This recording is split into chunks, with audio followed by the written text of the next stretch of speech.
আওয়ামী লীগ চলে গেলে কারা আসবে, তারা সংস্কারের জন্য কতখানি আগ্রহী হবে কিচ্ছু জানি না। আমরা মনে করেছি কি জানি মিলিটারি রুলই আসতে পারে নাকি, কি জানি একটা এমন সরকার আসলো বিদেশ ডিকটেশন দিয়ে দিল সেরকম আসলো, বলতে পারি না। কিন্তু ঘটনাটা ঘটলোই, এমন একটা সরকার আসলো যেই সরকার সংস্কারে আমাদের চাইতে পারলে আরও এক শক্তি দল, মানে আরও বেশি শক্তিশালী সংস্কার চায়। তারা তাদের মতো করেও তাদের ভাবনাগুলোর কথা বলল। কিন্তু সব কিছু বলবার পরেও আজকে 4 মাস 1 দিন হয়েছে না, 9 তারিখ তো, 8 তারিখে তারা সরকার করেছিল। এই 4 মাস 1 দিনের সংস্কার কতটুকু এগিয়েছে কি বলবেন?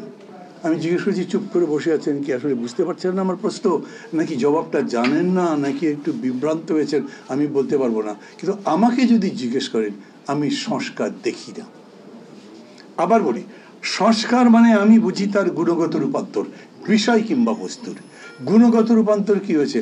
পুলিশে বিরাট একটা ঝামেলা হয়েছে। এখন পর্যন্ত পুলিশ তো স্ট্রেট হয়নি, এখন পর্যন্ত পুলিশ তার ডিউটিতে যায়নি, এবং এখন পর্যন্ত পুলিশ তার পুরানো অভ্যাসও ছাড়ে নাই। এরকম রিপোর্টও আমার কাছে প্রচুর পরিমাণ আছে, আপনাদের কাছেও, হ্যাঁ আপনাদের কাছেও নিশ্চয়ই আছে।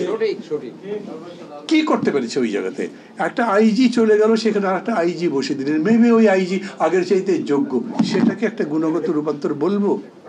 4 জন ডিআইজি নাই, 4 জন ডিআইজি দিয়েছেন, সেটাকে গুণগত রূপান্তর বলবো?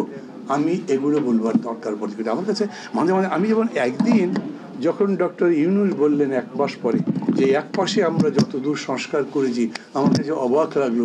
1 মাসে আবার কি সংস্কার হয়েছে? উনি ক্ষমতা নেবার 1 মাস পরে। আমি 4 মাস 1 দিন পরে বলছি গুণগত একটা বিষয় দেখেন, in civil administration, in police administration, nothing. বরঞ্চ আমি বলি হ্যাঁ, একটা হয়েছে কি, ভয়ে আছে লোকজন, ঘুষ যে খায় খুব চতুর্দিকে দেখে শুনে পারলে খায়।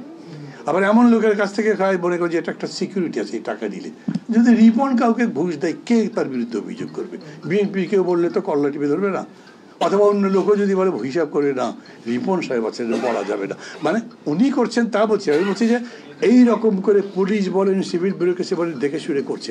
অনেক অভিযোগ এরকম আছে, আমি সেগুলোর লম্বা কথার মধ্যে যাচ্ছি না। এখন প্রশ্ন হচ্ছে 4 মাসে যার হয়নি, হানিমুন পিরিয়ড তো পার হয়ে গেছে। হানিমুন পিরিয়ড কতদিন দেন? 120 ডেজ না, 120 ডেজ না, 90 ডেজ দেন, 3 মাস। তার বেশি হানিমুন পিরিয়ড আমরা ধরি না। সরকার যে আসছে তাদের 90 দিন হানিমুন পিরিয়ড পার হয়ে গেছে। এখন যা সামনে আছে সেই সময়ের মধ্যে তারা কতদূর কী করবেন সেটাও দেখেন। কীরকম করে একভাবে মানে সীমানা দিয়ে দেওয়া হয়েছে। ডিসেম্বর জানুয়ারির মধ্যে কমিশন যেগুলো করেছে সেই কমিশনগুলো রিপোর্ট দেবে। সেই রিপোর্ট কোথায় দেবে? সরকারের কাছে। তারপরে সরকার এগুলো রাজনৈতিক দলগুলোর সাথে আলোচনা করবে। সরকার তো লেখে নাই, ওনারা আলোচনা করতে পারবেন ঠিক মতো? স্যার ডক্টর ইউনূস আমাদের এই টিমের সাথে বসছেন, আনকনস্টিটিউশনাল রিফর্মস।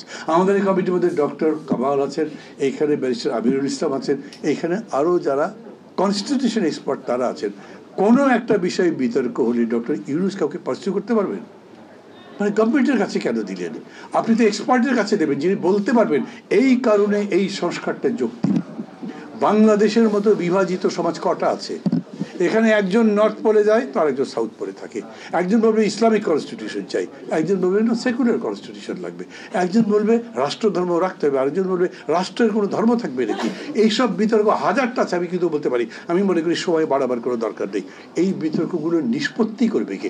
তাইলে এই যে প্যান্ডোরার বাক্স আপনি খুলে দিয়েছেন, এগুলোকে আবার বাক্সের মধ্যে মানে মিলে মিশে তৈরি করে ভরবেন, কে করবে?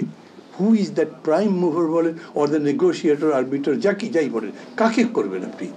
এগুলো কিন্তু কোনো কিছু ঠিক নাই।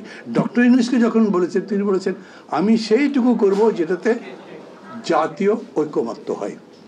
জিজ্ঞেস করছি যদি জাতীয় ঐক্যমত্য না হয়, মনে আছে আপনাদের উনি কী বলেছেন? আমি একটা ভোট দিয়ে চলে যাব। তার মানে কোনো সংস্কার নাই, হলো না, তারপর ভোট দিয়ে চলে গেলেন। উনি কিন্তু যেদিন প্রথম প্যারিস থেকে এসেছেন সেদিনও বলেছেন আমার কথা শুনতে হবে, নাহলে কিন্তু আমি চলে যাব।